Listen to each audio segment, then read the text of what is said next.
how to connect Apex Tradovate and Ninjatrader.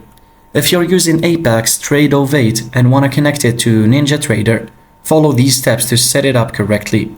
First, ensure you have an Apex Tradovate account and a Ninjatrader 8 platform installed.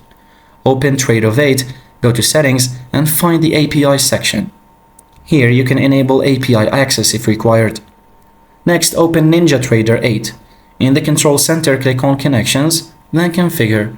Scroll down to Tradovate and click Add.